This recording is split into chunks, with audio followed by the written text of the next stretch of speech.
All right. Well, welcome Okay. to the Psychophiles podcast. I've got the wonderful Dr. Elaine Clark with me today, and I'd love to know a little bit more about what kind of experience has led you to this position, which you are a lecturer at this university, a wonderful lecturer, if I may say so. I'm part of her communication with confidence course. And so I'd love to know a little bit more about the experiences that led up to this Yeah, position. I know sure. that you've been an actress, for instance, which Yeah. is a fascinating thing to explore, if you'd be willing.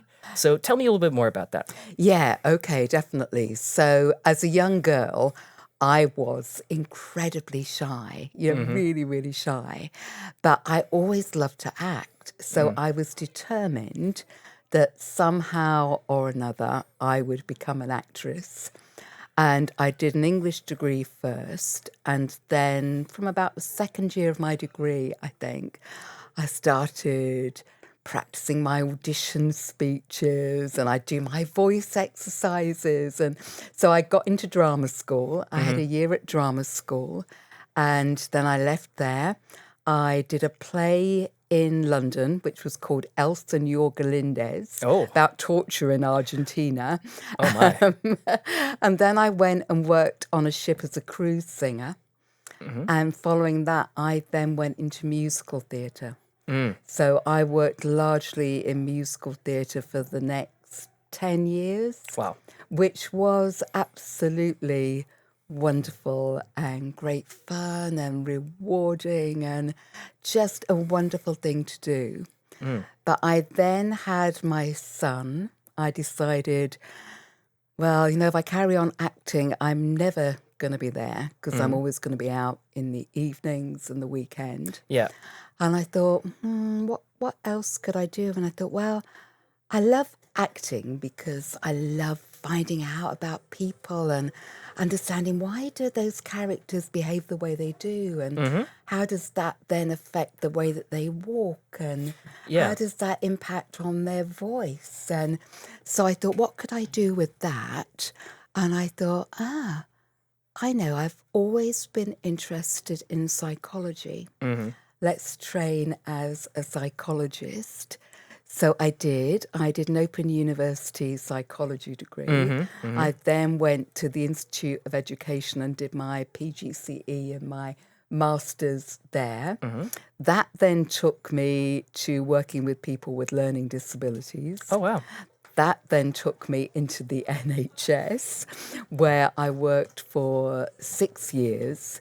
And during that time, I studied for a PhD part-time. Wow. Okay. And I studied for that at the University of Manchester. Mm-hmm. And then I was incredibly lucky because I had just finished my PhD and I saw that a job had become available at Wow. the business school. And I thought, well, I'm unlikely to get it, but Mm-hmm. I'll give it a try. And got that. Yeah. And I've been here ever since. Wow, that's incredible. And how long has that been? So I've been here 17 years 17 now, Hugo. years. It's a long time. It Wow. is. It's almost my age. God, making me feel really, really old now. No, not old, but wise. And Wise. I learned. like that. I will try and remember that. Yeah, yeah.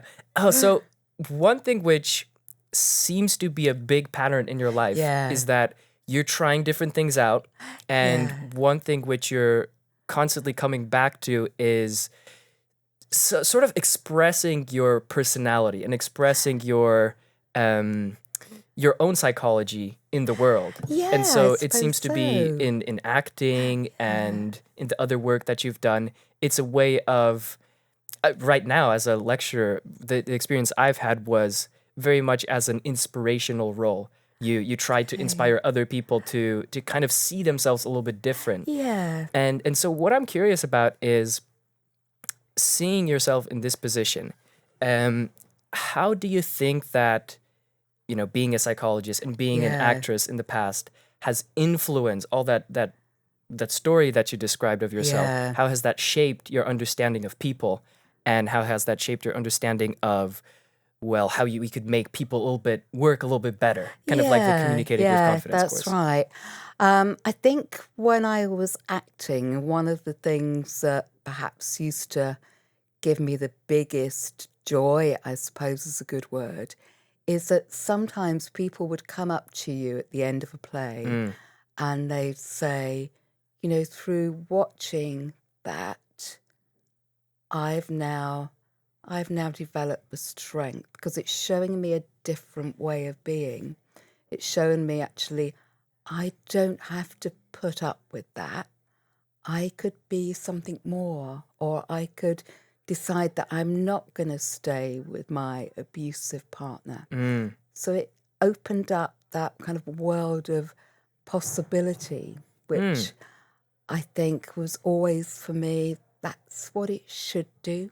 Yeah. Drama, it's not just entertainment, it's about showing people something different and giving them that sense of empowerment and that sense, actually, I could do that too. Yeah. Yeah. So So that seems to really play into not only an acting role yeah. and not only an NHS role, but a teaching role as well. Yeah, that's right. So I think that probably is a thing that's kind of gone through everything that I've done, really.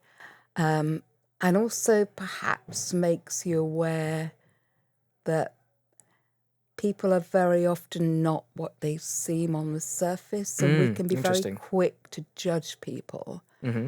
But actually, if you kind of dig beneath the surface, I've always believed that everybody has that potential to, to really do whatever they want to do in life. Mm-hmm.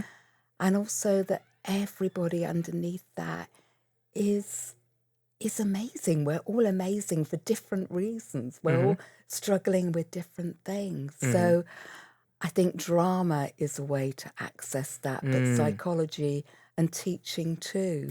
So it's almost like a way, in acting at least, it's a way of expressing this kind of potential. So let's say something that you've mentioned, that by showing someone Yeah. what they're able to do, you've kind of enabled that part of themselves. Yeah. You've opened up that, let's say, maybe hidden part of themselves, which sounds very much like a psychoanalytic role. It's like Yeah, you're I guess it exposing is in a some way, inner isn't it? underlying patterns in someone's psychology, but you're doing it through a dramatized way. Yeah, So that's it's like right. you're demonstrating, how would I say, almost like a, a general story of someone's Yeah. life or someone's experience, and then they can say like, oh yeah, I relate to Yeah. that experience. I understand Yeah, that. that's right. And it comes down to that ability to connect, really, doesn't Yeah. it? Through the story that you're telling Yeah. and the character that you're portraying. And I think the other thing about acting, which again, for me, links with psychology, is that you can never play a character thinking that person is terrible. Even if some of the things that they do are awful, you have to be able to find the good in that character and think about it from their perspective and understand, well, why are they behaving that way? That's really fascinating because I'd imagine that trying to understand someone, trying to empathize with someone requires that you kind of delve into their mind and see things from their point of view. Because Yeah. otherwise, what kind of actor is completely, disconnected from their character? Yeah, You have to that's kind of right. delve into your character. Yeah, And true. it's seems like an especially difficult thing if someone that you're trying to portray is a negative character. So Yeah. someone who's not necessarily, empathetic with others. They may be Yeah. abusive themselves, Yeah. and then that's an interesting way to dive into someone when it's almost like a dangerous thing to do. Yeah, possibly. I think I always believe, I heard a saying when I was quite young, that everybody is trying to do the best they can with what they have and where they're at. So if you kind of take that as the underlying philosophy, somebody might be behaving appallingly badly, but in their mind, for some reason, that is what they think is the best they can do, either because I don't know, because of things that are going on around them or things that are happening internally, or but trying to kind of get to what is that core humanity Yep. of that character, even if they are, somebody who, if you look at what they've done, actually it's absolutely appalling. Yep. Yep. I understand that. It's it's a really interesting thing, and that's a theme that's definitely recurs throughout psychology and throughout my experience of a psychology degree is lecturers and professors and the literature itself consistently comes back to the fact that people aren't just made in a certain pattern. They're shaped and different circumstances and different lifestyles and different familial familial experiences all contribute to the kind of person that you're seeing now. Yeah. So even with things like psychopathy, you have uh, and if you try to understand it from a forensics viewpoint, like why did this person do that? Is there a way to rehabilitate them? You see that people have a greater proclivity towards these kinds of behaviors if their parental structures were very aversive. So if they, I think the quote goes, "Hurt people hurt people." Yes, So that's right. that's the Yeah. idea that people who themselves were experiencing some sort of hurt then go on to hurt others or Yeah. are more likely to. Yeah, And so there's this absolutely. it is that environment. And I suppose as an actor, you do have to empathize with that and Yeah, understand that's that right. environment and someone's story, someone's own background can kind of shape who they are right now. Absolutely. And so on that Yeah. topic, I'm curious about how when you're preparing for a role or when you've prepared for a Yeah. role in the past, what kind of process do you have to go through? Is it like do you have to I remember that you Yeah. mentioned that you have to feel like you're walking like that character, for Yeah, instance. that's right. Yeah, so I will, obviously I read the script and you start to visualize the person. Depending on what their background is and what their role is. I was quite keen on the kind of method acting. Hmm. So I would try and spend some time working in that area or visiting that place where they grew up and just trying to understand.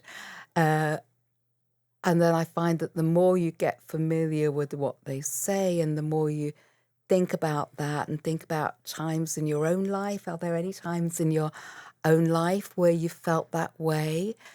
Then you start to get a picture of, oh, yeah, I think that's how they're feeling. And if I just kind of release myself to express that, how is that then displayed in movement? How is that displayed in my voice and my voice patterns? That's really fascinating. And that parallels my own research into this.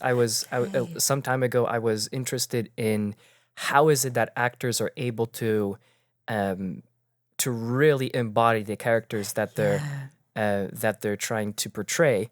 And I heard a really wonderful interview. I think it was Daniel Day-Lewis, who's like such a legend, right? And he mentioned that he literally tries to feel and be in every situation that other person has been, especially the most significant the more significant experiences that they've had, and also that after they've had that experience, so after they've done their acting and the movie is over or the play is over, then he feels kind of spent, like it's just this exhausting process of embodying something, of like simulating something within yourself that you're not necessarily Yeah, it's a a lovely part way of. of putting it, Yeah. isn't it? Yeah. Yeah. So I'm curious if, as you've been progressing in your acting, that kind of helped you empathize with others, like understanding other people's stories. Has that helped you in your Yeah. psychology, for instance? Yeah, I think so, definitely. I suppose apart from anything else, it meant that I had that really strong drive to understand. And I know I can drive people completely mad because it's like, yeah, but I have to understand why. Really, really annoying to friends and family. Yeah, but I want to understand why. So I think they both have that, don't they? That you've got to have that real curiosity about people and without judging, just to have that, let me try and understand a bit more. Yep, yep. That is good. And that's a really interesting a really interesting way of approaching life, I suppose. So Yeah. you try to see things from their point of view, kind of simulate yourself in their Yeah. situation. And I never really thought about that connection of acting to, let's say, the work of a psychologist. But one thing that you mentioned earlier is that you've gone and done the Open University Ah, yeah. psychology. Was it a bachelor's? Yeah, Okay, that's right. bachelor's. And I know that that's an online university that's Yeah. UK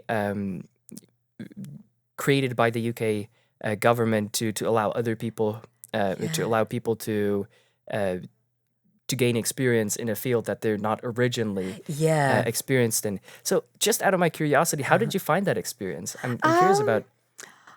well, I think it worked. It was very flexible. It worked really well for me because I had a young child. Mhm. So it meant I could study when he'd gone to bed. Yeah. And at that time, I don't know if it's still the same, you'd also go every few weeks, you'd go and meet with your group and you'd have a tutor who would come and teach you face to Oh, face. that's interesting. And then every few months, you'd go away for the weekend. So we'd go to Nottingham University and have a residential where you'd get lots of face-to-face lectures, and there were a lot of, I mean, this is going back some time. There were a lot of, old videos that you'd put into the video recorder and they would go, that also helped. So it was very good in that it was flexible. I think I missed the constant ability to communicate with other people who were studying at the same time. It might be easier now with, online discussion forums Oh and yeah. stuff, but at that time there wasn't any of that. Yeah. So Yeah. so that was harder, but it's great for flexibility. For Really, sure. really good. And so then at that time, while you were doing that degree, Yeah. what else were you doing? What was taking the bulk of So your what time? else was I doing? So I think I was also working as a waitress, would Oh, you wow. believe? Um, and yes, I think working as a waitress, my son was still at home, Mhm. so a lot of my time was spent looking after him, Got it. and thinking, can I apply the psychology to my young son? Particularly, Ah, yes. particularly the He had developmental psychology. that's so true. I mean, in my when I was doing developmental psychology, I was constantly thinking, man, if I have children, they're gonna be so lucky because there's so many things that you can think about and different ways by which you can encourage them to develop better. Yeah, Which is yeah. like I'm already trying to optimize my child, and I don't even have children. So I just find it really I completely resonate with that experience. And so you mentioned that you've also worked for the NHS. Yeah, Right. So yeah, what does I that did. include?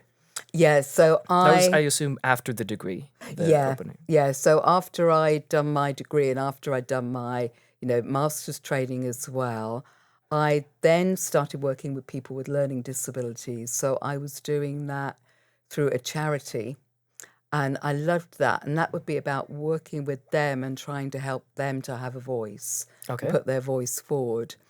And then at that time, the NHS was just about to start patient advocacy and liaison service. And Mm-hmm. I took a role in that, but with a particular mind to If I could just put improving it a little bit closer. services for people with learning disabilities. Okay. Interesting. So, yeah. So what would that role include? So I would meet with and get to know people with learning disabilities. I'd find out about them, from them what was their experience within the NHS. Ah, I see. And I'd talk with them. We would sometimes use drama to try and get them to feel that they could express themselves more easily. And also it's a lot about working with them to alleviate the fear, because for a lot of them, coming to an acute hospital was absolutely terrifying. Yep. Yep. I'd imagine. Just so I understand, why do you think it'd be terrifying? Could you just help me empathize with that Yeah, I feeling? think it's very noisy. Mm. It's very large. People don't always speak to them. They will sometimes speak to the people that are with them. I see. It's harder for them to or can be harder for them to understand. Why are they there? What's going to happen? I remember we did some particular work with people with learning disabilities who were coming in for something like an MRI scan. I see. So if you don't have full understanding of that, if you can imagine, can't you, being told to lay down and then being pushed into a tube where there's lots and lots of noise and you're there for quite a long time. Absolutely terrifying. Yeah, that can be very distressing. And especially in certain mental health conditions, the characteristic is that you have an oversensitivity to certain stimuli, like noises, for instance. So in that case, being in a large crowd is something that's really much more distressing than for a person who may not have that kind of condition. So yeah, I can understand why that'd be. And so you've been working in the NHS. You've worked with people with disabilities, and then you've transitioned into a more teaching role. So how does that what's the motivation to go into something that's more, I suppose, more, I wouldn't say simpler, but I'd say a little bit different in the kind of things that you're doing, the kind of people that you're interacting with, for sure? Yeah, I think soon after I joined the NHS, somebody said to me, "Oh, I think you should do a master's, Elaine." So I enrolled for a master's, and then when they review it after a year, the person in charge of the master's said, "Elaine, I think you could do a PhD in this." So I thought, "Oh, okay, that sounds good." It sounds something I'd never ever imagined that anyone would ever say. So I then switched to a PhD. And my PhD was around kind of how can we work more with patients and shift the balance of power within the NHS so that it's more patient-focused instead of consultant or management-focused. And then I loved that process of studying and learning, and I think it was just a real passion. I couldn't wait to go and find out a bit about that. Oh no, I'll have a look at quantum physics. That's bound to be related. Is it really? So I didn't really want that to end. And I had always done teaching. So I'd taught in a primary school. And then I taught within the NHS as well. So I'd always had that teaching and enjoyed that teaching. Gotcha. And so now you've transitioned into a role where you're a lecturer, and so it's kind of this I suppose that dream or that ability that you have to teach is being realized at the university. And so one thing which I know you from is the Communicating with Confidence course, which you're leading. And so what I'm curious about is that something that you've decided, I would like to teach students how to communicate better?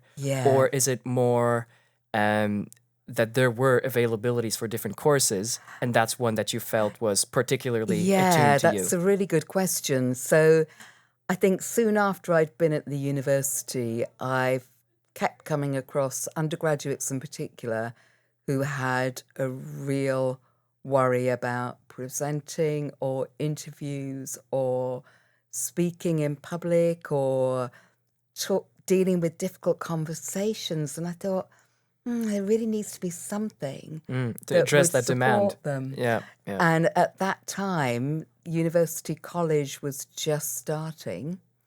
And I thought, it would fit into that because communication goes across biology, psychology, sociology, drama, English, leadership, so many areas of the curriculum that I proposed it to them and they said, yeah, okay, go ahead. And I think we started off with 10 students that we just had once per year. and then it just grew and grew and grew. So it's been and is always such an absolute joy to teach. It's just it's just such a lovely, lovely thing to teach. And so in the course that you're doing, Yeah. I'll describe it a little bit for people who may not be aware. Communicating with confidence is in my case, it's an in-person and then a little bit of asynchronous materials that you're learning about, and then you go on workshops and you kind of practice the skills that you've learned about. So let's say we learn about voice, about how to stress less while you're speaking and while you're communicating, and there's other things all related to communication. And so I think that makes sense why people, especially at this age, would struggle with that. So I'm sure that's something that's a big reason for that demand.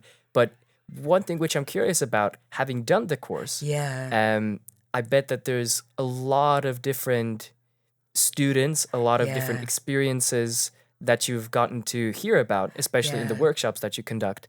And so I'm curious if there's something that really pops out, that kind of strikes you as important, maybe something like some students, or maybe some universals that students seem to struggle with or find really useful to know about. Yeah, I think for me, the thing that really jumps out is, I'm trying to think of the best way to put this really.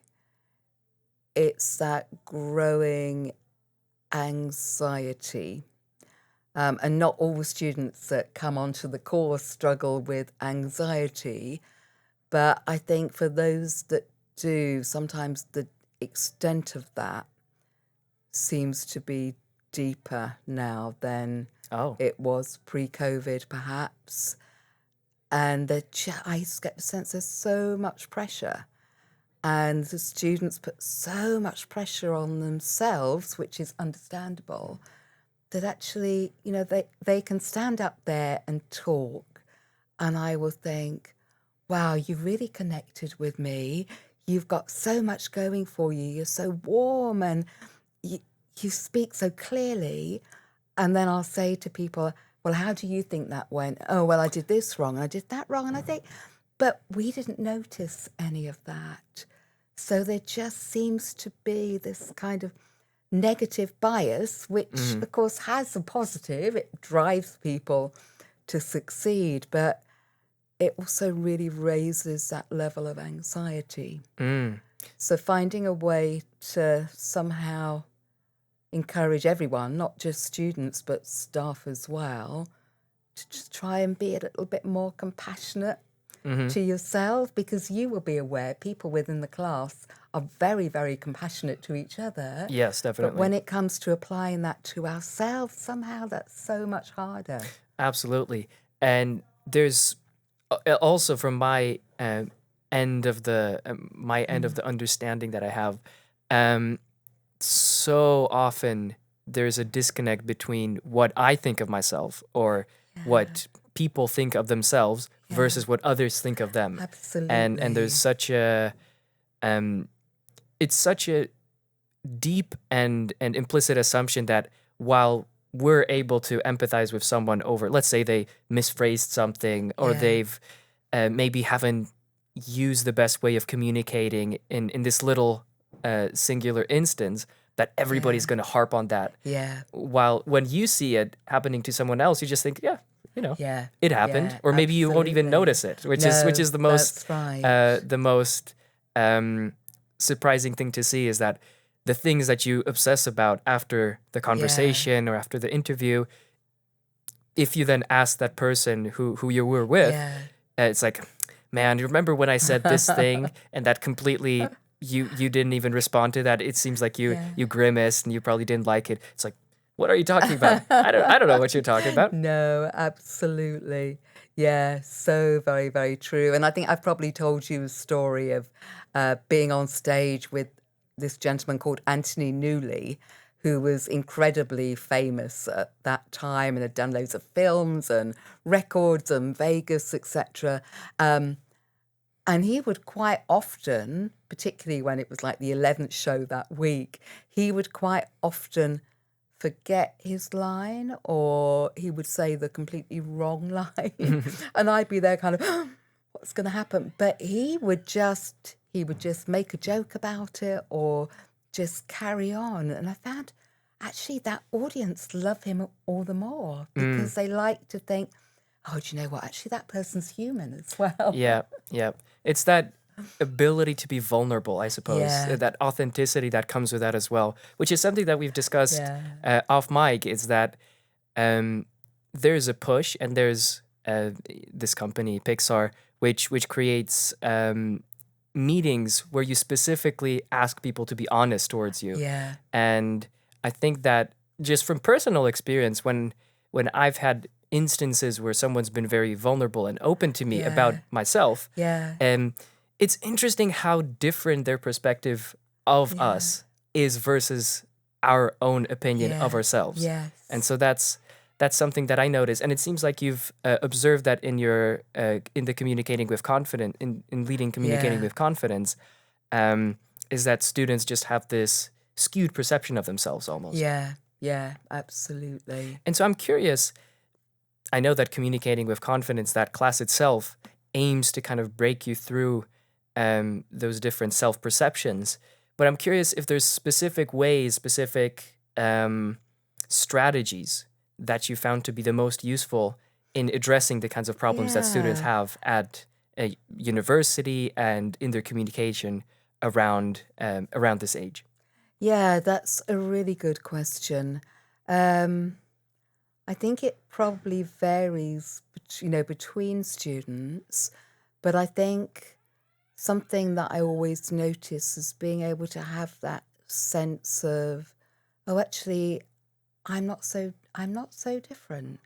It's not just me who gets nervous.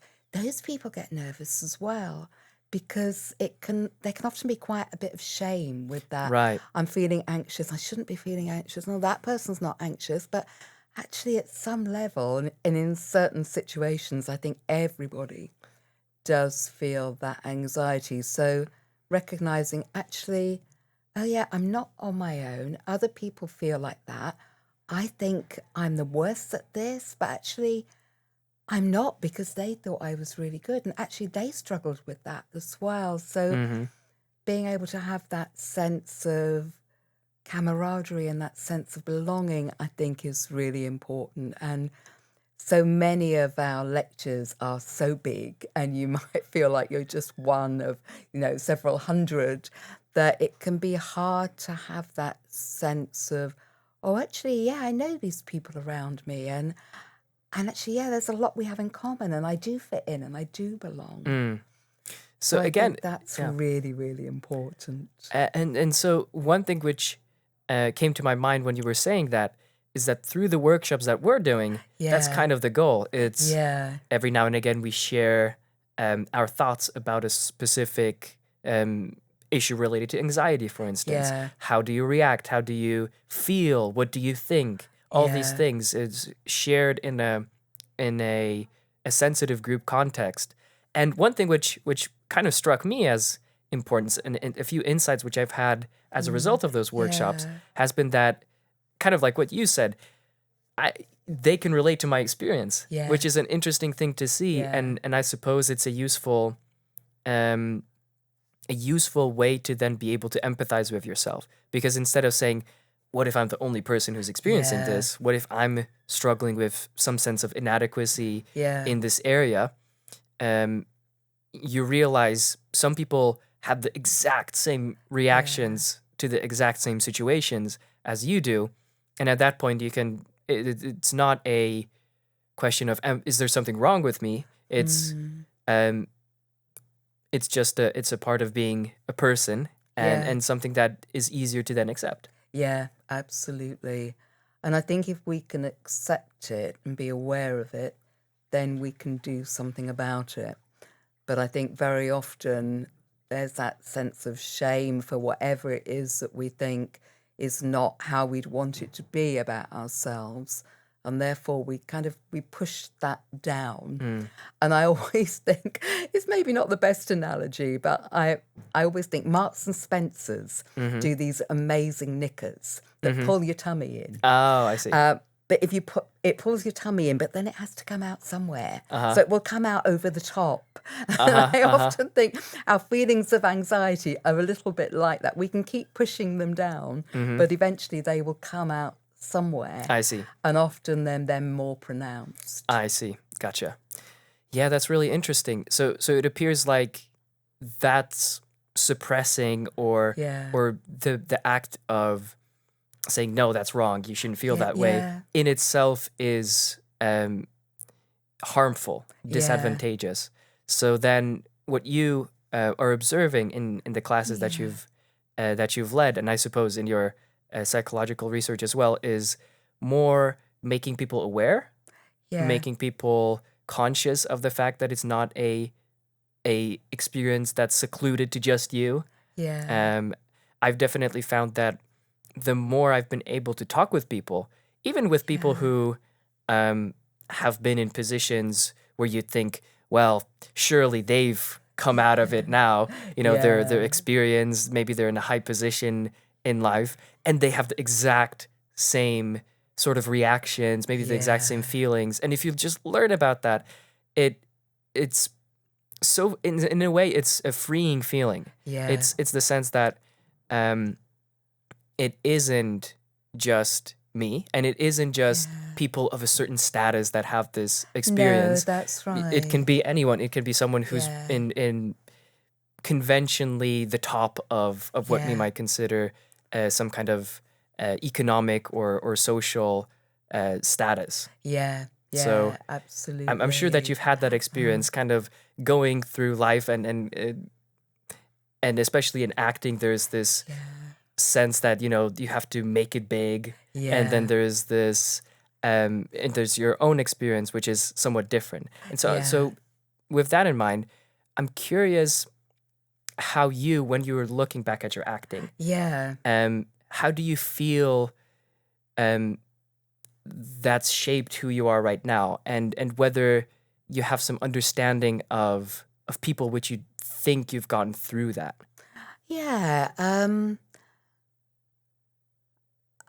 I think it's probably made me more aware of how actually there are definitely skills that we can use that will enable us to, and I don't like to think of it as enable us to kind of put on a role or be somebody different, but be who we really are.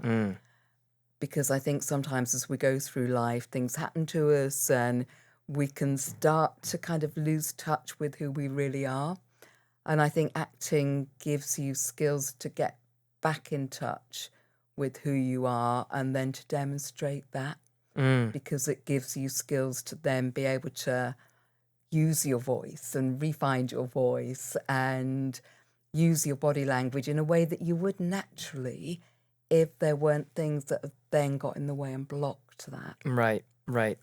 I know, having known a few people who have done acting in the past, I can always tell that there's a better ability to express the thing that's on your mind. So it's not, it's like in some ways they're physically and through their words, they're better able to kind of show what they were trying to say.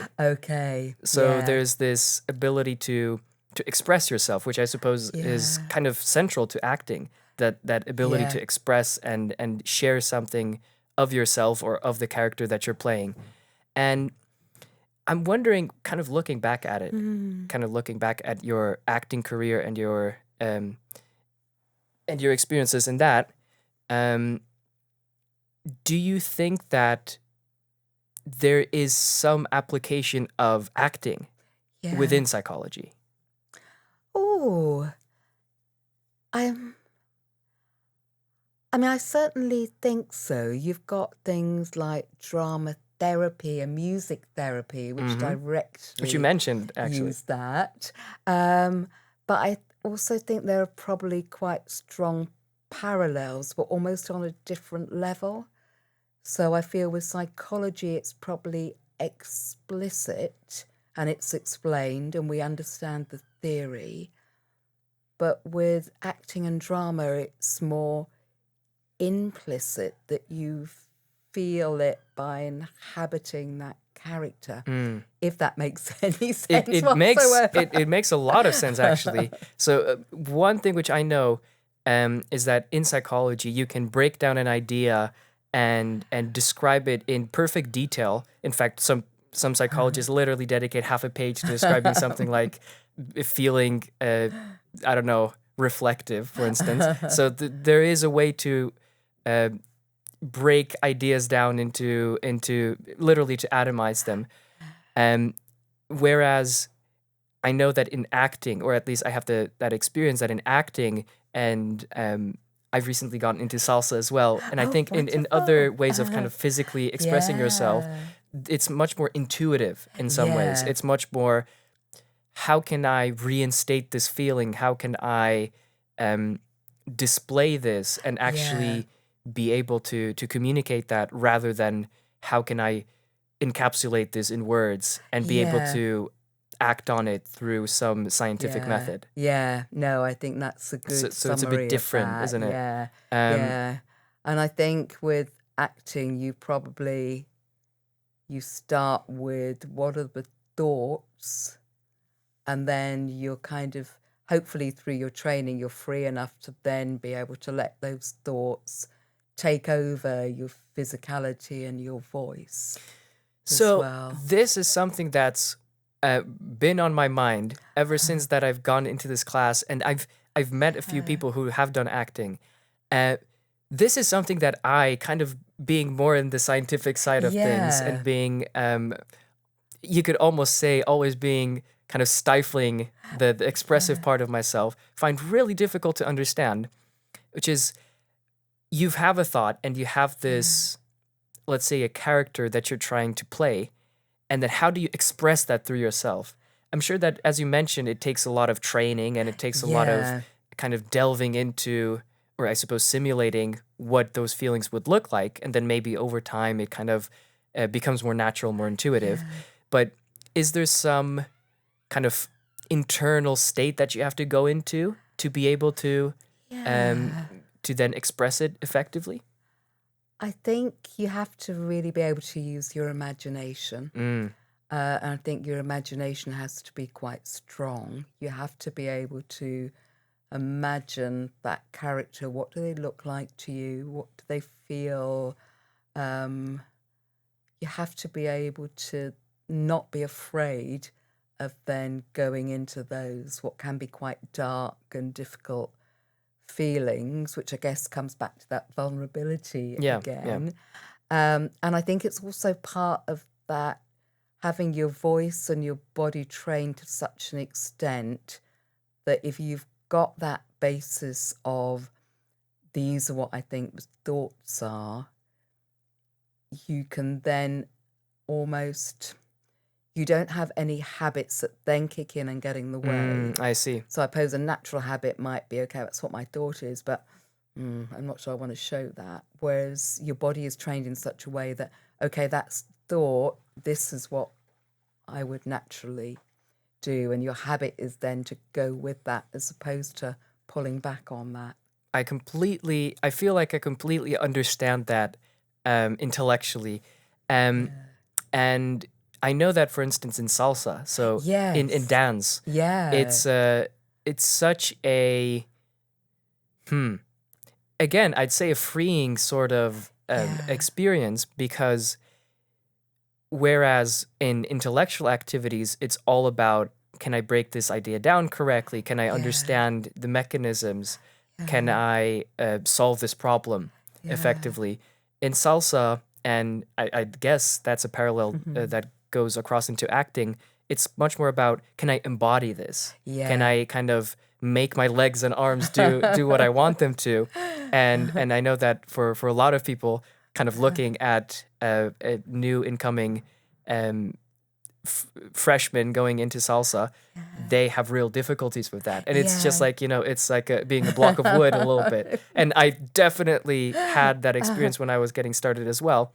But slowly with time, it's like, it's almost like habitual, I'd Yeah, suppose. that's right. So in some ways I've done this before. Yeah. I've practiced all of these moves individually. Now I can put them all together. Yeah. And I'd guess that being an actor maybe works the same way. Yeah, that's right. So I guess with your dancing, you're getting that muscle memory, Muscle aren't you? memory, yeah. Whereas you kind of get I don't know what the cue might be to do that particular step, and then your body automatically does it. Whereas initially, you've got to learn it, and it feels so difficult. I've got to do that, and then I've got to do that, and then I've got to move my hips that way. And it's really, really difficult. And then once you get used to that, then you hear that music or you get that cue, and then it happens automatically. Right. So that cue in your case would be, I think this character would feel a certain way right now. Would that kind of be it? Yes, I think it's probably when you're acting, it's probably you hear a line and that then stimulates that thought and that feeling, which then leads to that behavior. So a little bit like the kind of cognitive behavioral therapy, the triangle, the thought, the feelings, the behavior. It's that really in action, I would see. say. So it all kind of, it cascades together. Yeah, that's right. Got it. And I think if you start trying to analyze the acting, which I think I would sometimes probably do, because I've got to understand this. Well, let's dig down a bit deeper. Then I think that can get in the way. So it's almost like over prioritizing the thought over the feeling and the behavior. Yeah, That's and being able to be instinctive. Right. So, okay, this is what my character's thinking. Let's follow that. Right. That's really interesting because it's a rare thing to hear a professional who's in a professional capacity working. You worked as an actor, and I know that our salsa teacher consistently refers to kind of going with the flow, doing the thing, not because you thought about each of the steps separately and now you're combining them together, but because you kind of see the whole picture and just do it all in one go. That seems like such a unintuitive thing to think about, because how do you make it? How do you put it all together? Yeah, and I guess you have to kind of practice that until it becomes habitual. But you reminded me then when you're talking about the flow, because I think that's a really good way of looking at it. It's that psychologist whose name I can never pronounce. Csikszentmihalyi. Yeah, him.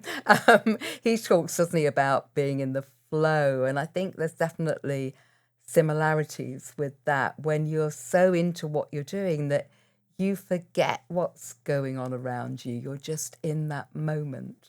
Yeah. And I think that is core to communicating, really, that you get those skills in being able to breathe and use your body language and use your voice and think about your audience, so that then you don't have to think. You can just go in that flow and be present in that moment. And I think if you're present in that moment, that's when you're best able to connect.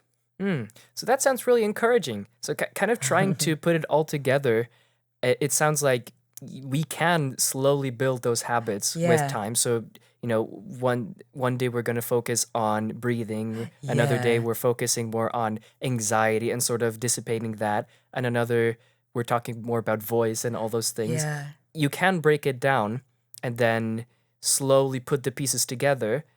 And that, with time, becomes more intuitive, and then you can be a bit better speaker without having to try to do all of these steps all at once, right. which sounds like a nightmare to do. If I had to remember everything. Okay, breathe now. Don't forget to breathe.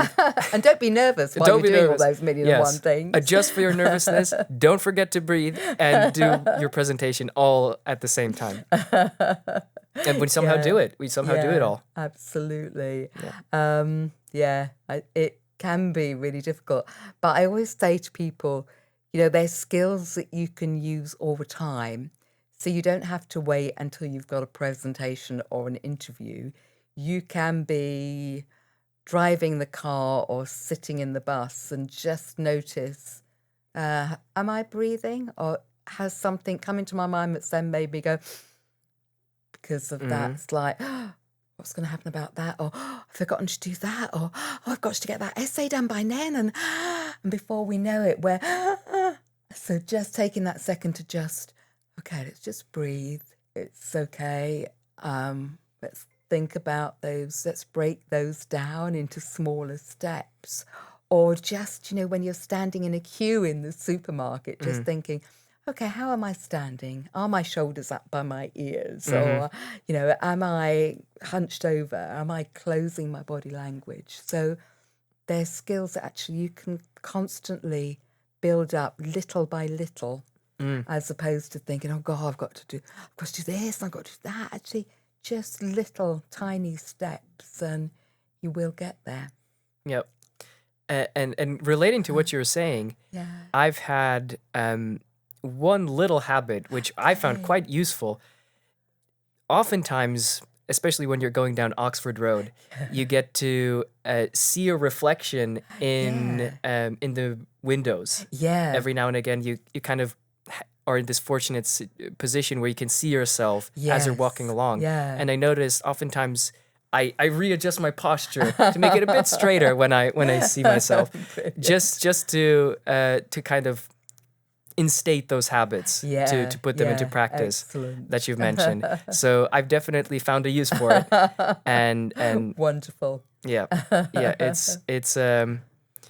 It is such a it's so interesting for me to hear and to realize over and over again that all these different skills, the things that we call like, oh, when you look at someone and you think, man, that's a good communicator. Yeah. It's not that they were just constructed as a perfect communicator. They were built through all the things that we're talking about right now. So it's like maybe one day they've learned how to breathe a little bit better, and they've slowly progressed, incremented in that direction. Then they worked on something else of themselves, and so it's like I kind of the way that I imagine it and the way that I hope it works, and I believe that that's how it works, is that all the different skills that we kind of admire in other people, which we think we don't have ourselves, are just a few steps away, like that, like the ones that we've discussed. Yeah. So you've mentioned that you've done acting, which is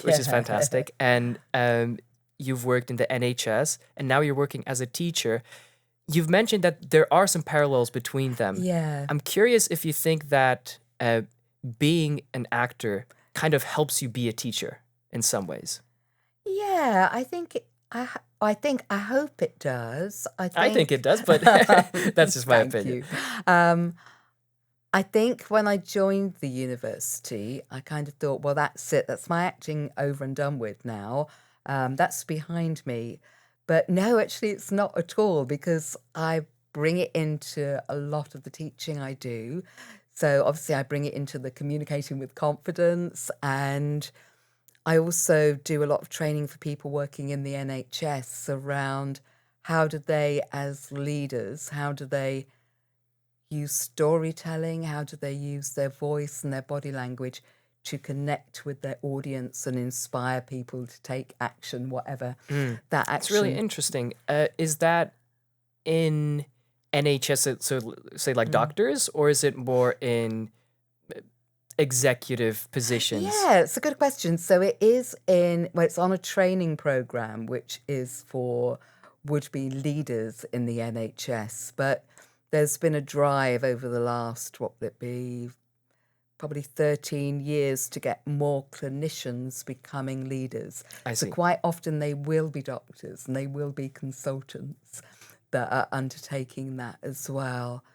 So what does that involve? Why don't you share some of those secrets? Yeah, so that's only very executives much know. about being authentic, that we were talking about earlier, the power of being authentic.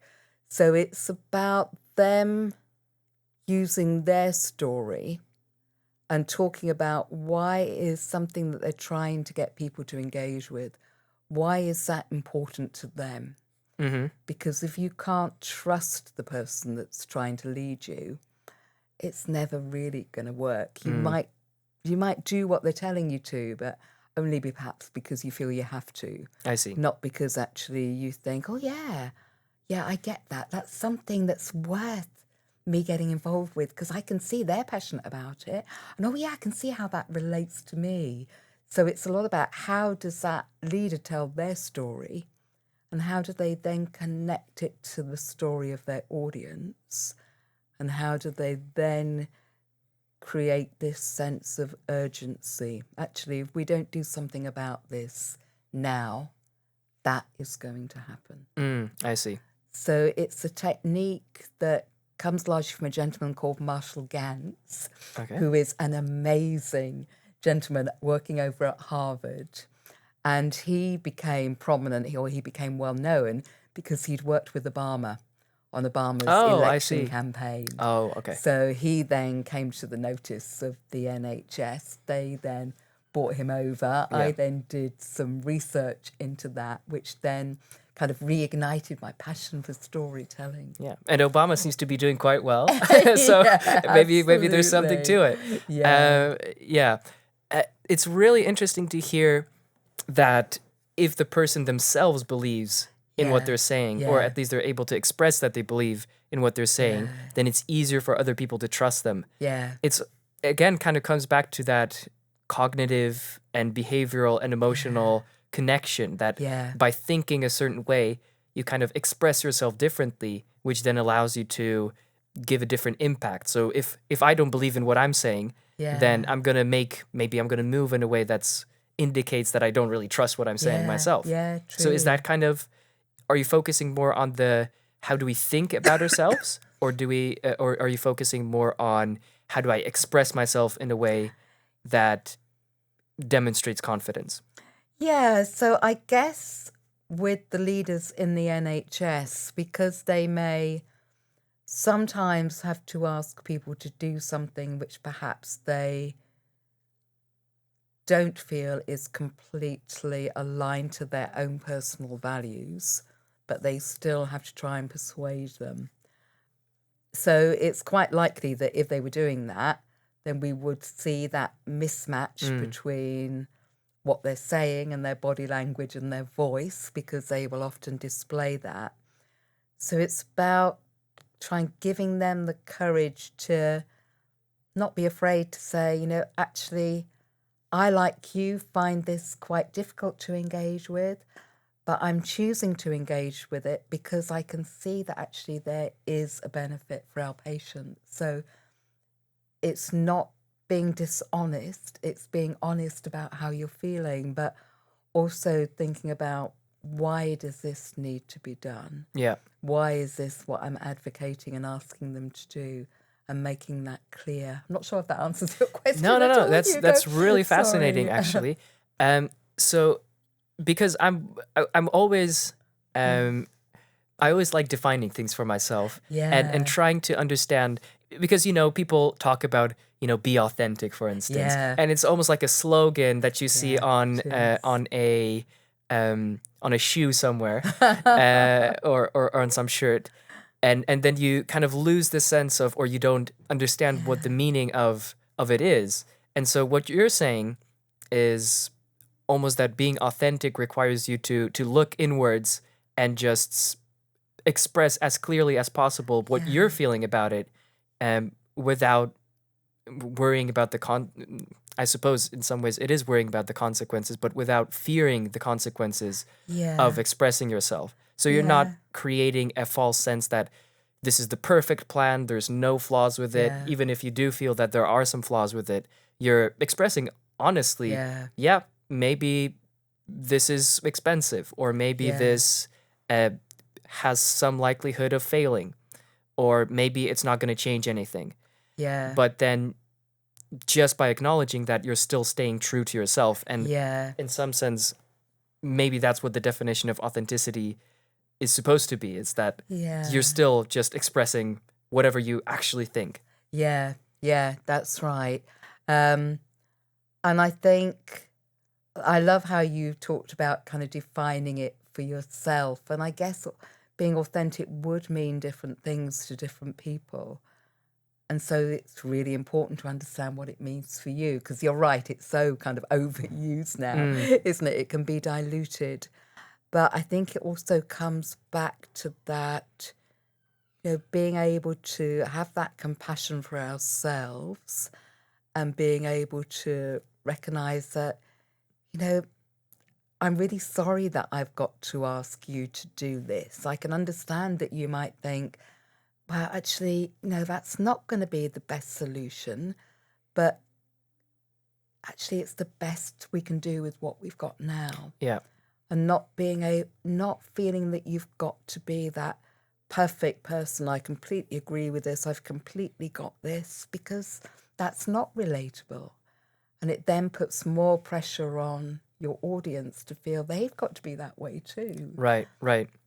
That's really fascinating. And that relates to, you mentioned that this is something that's been used by Barack Obama. Yeah. And I've actually researched and tracked that person for a long time already. And I just found that character quite fascinating. And it seems that, especially the thing that you're describing, which is you're open about the things you think could fail, or the things that you think are not necessarily the best in your own opinion, in your own judgment, and in your own proposals. That's something that's almost like a defining characteristic of that person for me. And it was always, I've read his book, A Promised Land, and one of the things that really struck me was that he's constantly criticizing himself. He's just like, this didn't go that well. I think, honestly, in this way, I've completely failed as a president. And I just thought, that's something that I admire, because there's no fear of being something that you're not. No, that's right. And it sounds like that's something like what you're trying to convey to those people who are in positions in the NHS. You're not supposed to be a character who tries to present everything in the brightest light. You're trying to be realistic. And that's the two different things. Because sometimes being realistic means, it doesn't work. Or sometimes being realistic means it might not do anything beneficial. It might cost a lot. Right. That's right. Right. And I guess the other side of that, if you're asking your audience to go ahead with that, despite the fact that, it doesn't work, you've also got to think about, but what is the potential? Where you've got to be able to find the possible good. Yeah. Because otherwise, if you just say, well, I don't think it's a very good idea because it's going to cost too much, probably won't work, then you're probably not going to get anyone No one's going to be convinced by that. No. So you've got to be able to find that good as well, and think about where is it you're trying to get your audience to? Yeah. And who are they? How are they? How are they feeling? So you've got to be able to have that empathy with your audience, and to have in your mind, this is where I'm heading. This is where I'm trying to get us to. So you need that vision, but you need that understanding of that audience too. That's really fascinating. I'm curious, how do you teach a person who might be in an NHS executive position how to empathize with their audience? What is the thing that they need to empathize with other people on? Yeah. Sometimes I think it can be difficult. I think, again, it starts with them knowing themselves and not being afraid to think, actually, so that person I'm finding doesn't want to communicate with others on the ward. That's really not good. It's not good for staff, and it's not good for patients. But have there ever been times when I felt like that? So trying to think about, why might they be feeling like that, and trying to understand that audience's viewpoint, and to be able to think about what might get in the way of them integrating more, or what might get in the way of them telling me how they're feeling, and how might I work with them. So it's about listening as well, really. Yeah. And maybe I'd add to that from the way that I understand it, I'm sure that being in the NHS especially, that comes along with a lot of pressure from other people, Yeah. and that comes along with a lot of a strong need to actually execute on the ideas that we have, because Yeah. in some ways lives are at stake. Yeah. And I know that the NHS has had it's almost like a stereotype that people criticize the NHS, something's broken, something's not right. But it's nice to hear that you're part of something that tries to push it in a positive direction. Yeah. Yeah. Yeah. I know that in particular, one of the greater difficulties in a patient-doctor relationship Yeah. is that the doctor just makes a judgment. Yeah. And it's just, they're the authority here. You're Yeah. the patient. You need to listen to them and not contribute your own opinions, Oh, because your own yes. opinions are wrong. Yeah. So I'd imagine that that's also, I remember that earlier you were talking about you were working with people trying to kind of break down the boundaries Yeah, between that's right. Yeah. people with authority and then people Yeah. with stereotypically less authority, like a patient. Yeah. Yeah, definitely. I think it has got better. I think it's definitely, it depends where you go, but I think it is definitely better than it used to be. So I can remember when I worked in the NHS being asked if I would meet with a group of doctors and teach them how to communicate with patients, which I thought was a bit of a bizarre thing to be asked. But, Yeah. I'm up for anything, I'll go for that. And I'll always remember one of the lovely doctors saying to me, Elaine, when I'm talking to a patient, he said, where should I look? Because I was told that I should look here at their chest. But then somebody else told me I should look over their head at the wall behind them. And I said, no, just, if you were just talking to me or talking to your friend, where would you look then? Oh, I'd look at their face and I'd look at their eyes. Well, there you are. Gotcha. So it's almost like there's the feeling that you have to present some character again. Yeah, yeah. The doctor instead of character. just being you. Right. And there are constraints because of the situation that you're in, but at the end of the day, you've got to look for the humanity of that person. They're not just somebody with dementia. Right. They're a person with, needs and wishes and a history and passions and so much more than that. Well, that's I think that's a fantastic note to end on, just to keep people wanting more. Thank you so much, Elaine. It was really nice to meet So you, lovely to and talk really to nice to you. talk to you today. Thanks. Thank you very much.